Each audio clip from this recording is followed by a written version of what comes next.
Siitä on nyt yli viikko, kun mun kaverit lensi Balilta pois ja mä jäin yksin tänne. Niin mä näytän tällä videolla vähän, mitä me ehdittiin tehdä ja nähdä yhdessä ennen kuin ne lähti. Paljon täällä maksaa kaikki ja miltä mun elämä täällä on näyttänyt sen jälkeen, kun mä jäin yksin tälle saarelle.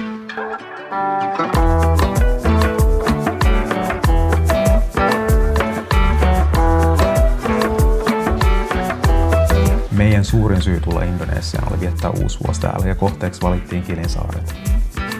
Ekona päivinä me vaan tutustuttiin tähän paikkaan ja nautittiin saarielämästä.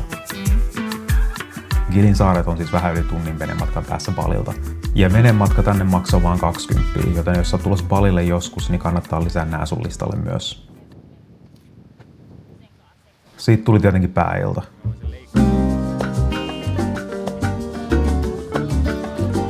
Mä en oo koskaan viettänyt uutta vuotta missään muualla kuin Suomessa, ja mä oon aina halunnut nähdä millaista se on muualla päin maailmaa. Kaikki ympäri tätä saarta tuli juhliin yhdelle kadulle. Tää oli upea ilta. Tän illan aikana me pidettiin vaan hauskaa, joten mä en kuvaillut niin paljon videoa. Mut mulla oli tietenkin mun toinen kamera mukana, millä mä otan aina valokuvia.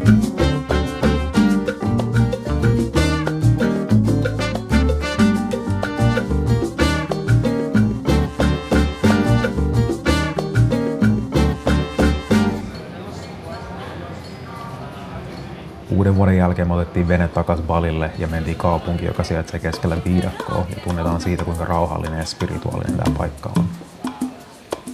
Okei, onko kaikki valmiit päästä niiden traumoista eroon? Jaa! Voi, että kaikki ne, joilla on traumoja vähemmän, ne, joilla on enemmän, pääsee. Me käytiin vähän meditoimassa ja tekemässä breathworkia, joka oli tosi hyvä vaihtoehto ton Pilesaaren jälkeen.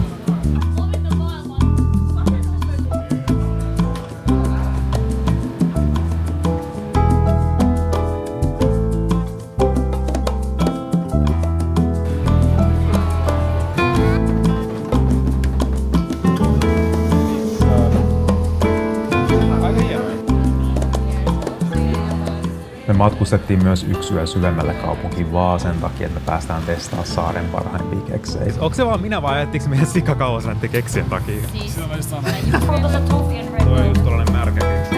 Eikö mä otan Ginny? Siinä on white biscotti.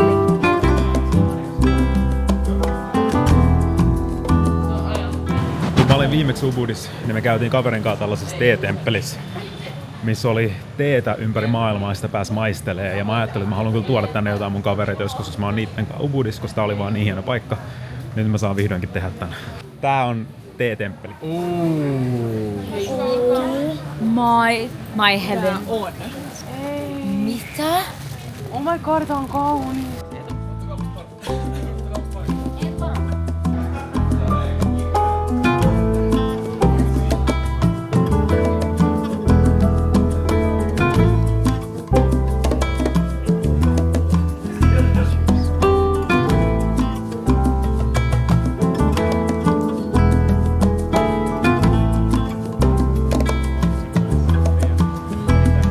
Siitä rupesi meidän yhteinen matka lähenen loppuun.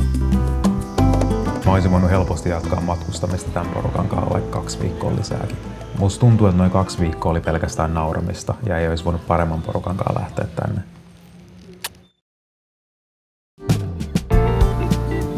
Ja siinä mä sit olin. Yksin Balilla.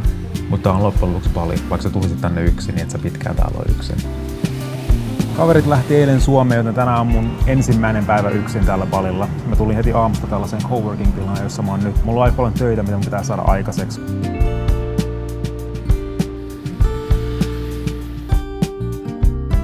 Mä menin hostellia asumaan, jota mulla oli suositeltu paljon ja joka näytti enemmänkin joltain luksushotelleilta. Tää hostelli oli 25 € per yö. Tää on kallein hostelli täällä Canggussa, eli paljon halvemmallakin pääsee jos haluu. Näihin maisemiin tottu herää aika nopeasti.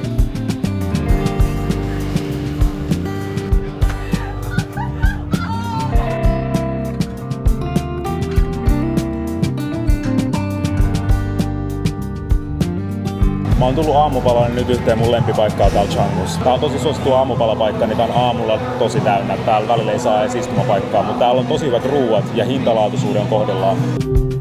Mä rupesin tottua tähän arkeen tosi nopeasti. Aamulla lähtee aamupalalle, sit coworking-tilaan työskentelemään, syö siinä samalla. illalla takas hostelliin. Siellä on aina jotain ohjelmaa järjestetty, leffailtoja tai peli-iltoja. Niin siinä pystyy tutustumaan hyvin kaikkiin muihin, jotka asuu siinä hostellissa.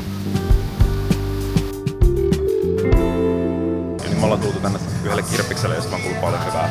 Tää on suurin kirppis, mitä täällä lähialueet löytyy.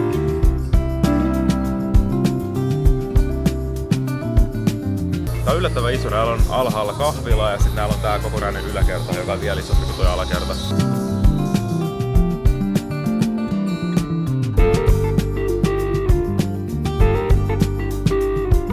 Ja sitten loppuillasta rannalle katsomaan auringonlaskua, jonne käveli noin 10 minuuttia meidän hostellilta.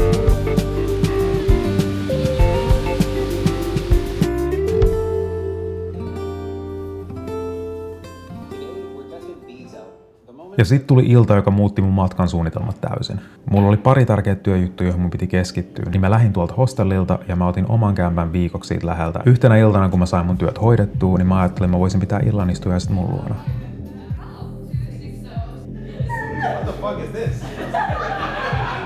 Sinne tuli ihmisiä, keihin mä olin tutustunut jo, ja sitten sinne tuli ihmisiä, joita mä en tuntenut ollenkaan. Se, mitä kukaan meistä ei olisi arvannut tona iltana, oli, että viikon päästä tosta me vuokrattais iso villa ja päädyttäis asuu yhdessä 2 kuukautta. Ja että kun tää matka päättyi, niin vaikein osuus ei ollutkaan jättää Bali, vaan sanoa hyvästä näille ihmisille. Mut kun me myöhemmin katsottiin noita kuvia taaksepäin, mitä mä olin ottanut tona iltana, niin kyllä sen näki jo niistä. Ei tää voinut jäädä vaan yhteen iltaan.